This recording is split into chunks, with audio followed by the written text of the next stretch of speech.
এখানে আমরা number system নিয়ে একটু আলোচনা করি।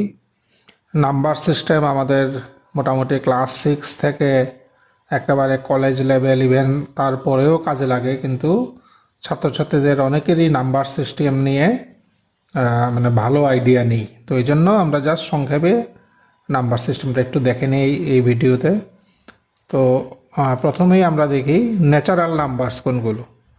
ন্যাচারাল নাম্বারস হলো যেগুলো আমরা কাউন্ট করার জন্য ইউজ করি, 1 2 3 4 5 6, এগুলো হলো আমাদের ন্যাচারাল নাম্বার।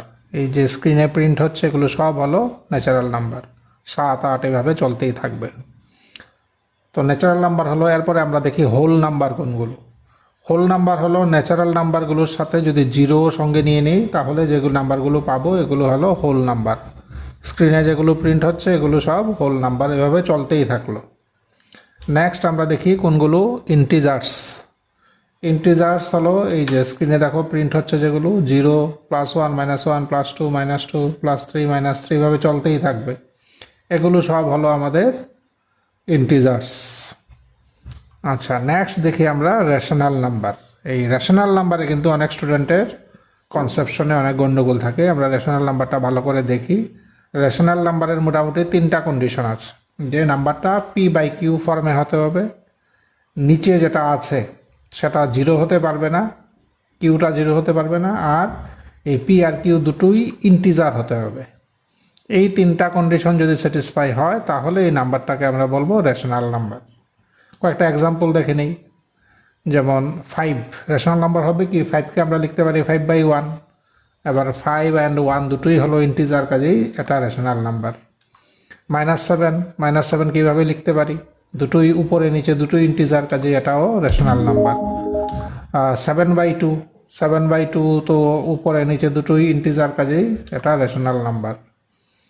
নেক্সট আমরা দেখি 41.56, এটাকে আমরা এইভাবে লিখতে পারি 4156/100। এবার উপর নিচে দুটো ইন্টিজার, কাজেই রেশনাল নাম্বার।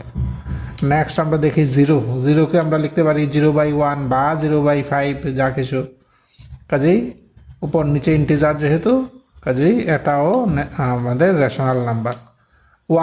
1কে 1/1 বা 5/5 যেমন লিখতে পারি, কাজেই 1টাও হলো রেশনাল নাম্বার। √9 মানে হলো 3 মানে 3/1, কাজেই এটাও রেশনাল নাম্বার। 0.3333 এভাবে চলতেই যদি থাকে তাহলে এটাকে আমরা জানি 3/9 লেখা যায়, এর মানে 1/3, এর মানে এটাও রেশনাল নাম্বার।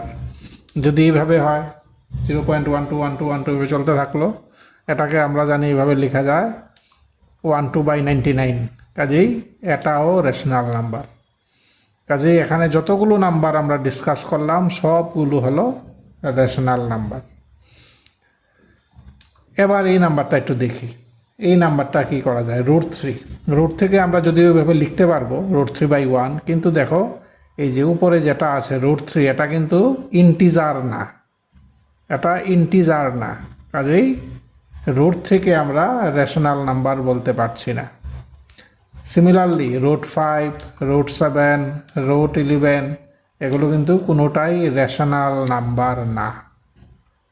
তো যে নাম্বারগুলো রেশনাল নাম্বার না, এই নাম্বারগুলোকে আমরা বলি ইরেশনাল নাম্বারস। ইরেশনাল নাম্বারস মানে এগুলো রেশনাল না, নট রেশনাল নাম্বারস।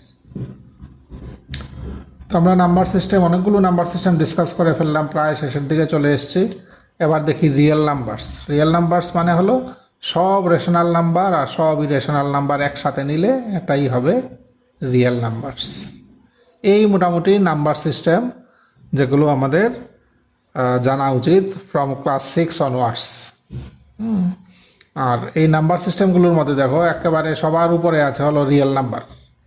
সবার উপরে আছে মানে এখানে যত ডিসকাশনে যতগুলো নাম্বার আছে সবগুলো কিন্তু রিয়েল নাম্বার। তার দুটো পার্ট, একটা হলো রেশনাল নাম্বার আর একটা হলো ইরেশনাল নাম্বার। এবার রেশনাল নাম্বারের একটা পার্ট হলো ইন্টিজার্স। রেশনাল নাম্বারের মধ্যে যেগুলো ফ্র্যাকশন না, এগুলোকে আমরা ইন্টিজার্স হিসাবে নেই। এবার ইন্টিজার্সের একটা পার্ট হলো হোল নাম্বার। ইন্টিজার্স থেকে যদি নেগেটিভগুলো বাদ দিয়ে দিই তাহলেই আমরা হোল নাম্বার পাই। এবার হোল নাম্বারের একটা পার্ট হলো ন্যাচারাল নাম্বার। হোল নাম্বার থেকে যদি 0 বাদ দিয়ে দিই তাহলে পাওয়া যায় ন্যাচারাল নাম্বার। কাজেই এখানে প্রতিটা নাম্বার সিস্টেম একটা আরেকটার সাথে কানেক্টেড।